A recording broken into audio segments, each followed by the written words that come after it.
आणि आता आपण पाहतोय वरीच्या तांदळाचे दही वडे. काय करायचे पुढे आता?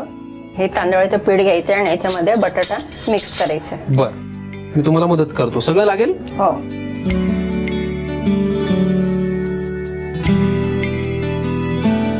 पुढे काय? बटाटा उकडून घेतलेला बटाटा त्याच्यात मिक्स करायचा आहे. बर, पुरेत का? बस. बर, आता हे मॅच कर. घ्या.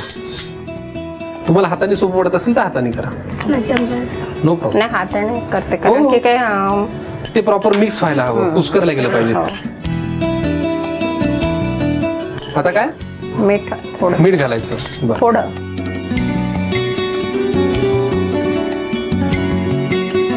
मीठ घातलं आपण. आता काय करायचं? ते वडे वडे तळून घ्यायचे. घ्या मग तळून.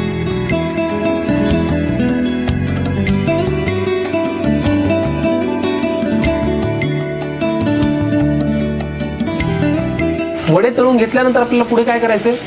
त्यानंतर तळून झाल्यानंतर एक डिश मध्ये करायचं. वरून मग दही त्याच्यावरती छान पसरवायची आणि मग लाल मिरची पावडर थोडी सजावटसाठी. म्हणजे आपले हे वडे तयार झाले की फक्त आपल्याला छान गार्निशिंग करायचंय, त्याला दह्यामध्ये मस्त सजवायचं आणि मग खायचं. बरोबर. चला, वरीच्या तांदूळाच्या दही वड्यांसाठी लागणारे हे वडे आपण तळून घेऊयात. ते झाले की मग पुढच्या कृतीकडे वळूयात. वरीच्या तांदूळाचे हे वडे आपण तळून घेतलेले आहेत. आता त्याच्यावरती दही घातलं की आपले दही वडे तयार. बरोबर ना?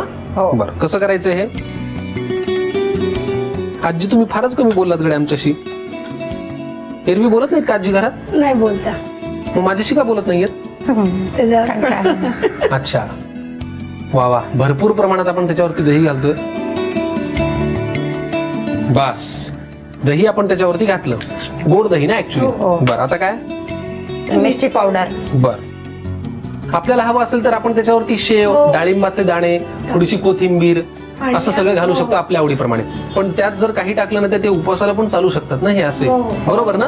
Very good. तुम्ही तुमच्या पद्धतीने खाऊ शकता, पण त्याआधी तुम्हाला लिहून घ्यायला लागेल वरीच्या तांदूळाच्या दहीवड्यांसाठी लागणारं हे साहित्य आणि ही कृती. वरीच्या तांदूळाचे दहीवडे बनवण्याकरता लागणारं साहित्य: उकडलेला बटाटा, गोड दही, 4 ते 5 तास भिजवून मिक्सर मधून वाटून घेतलेले 1 वाटी वरीचे तांदूळ, मिरची पावडर आणि मीठ. कृती: प्रथम एका वाडग्यात वरीच्या तांदूळाचं पीठ, उकडलेला बटाटा आणि मीठ घालून सर्व एकत्र करून घ्यावं. ह्या एकत्र केलेल्या मिश्रणाचे वडे बनवून गरम करून तळून घ्यावेत. तळलेले वडे प्लेटमध्ये काढून घ्यावेत. त्यावर गोड दही आणि मिरची पावडर घालून डिश सर्व्ह करावी.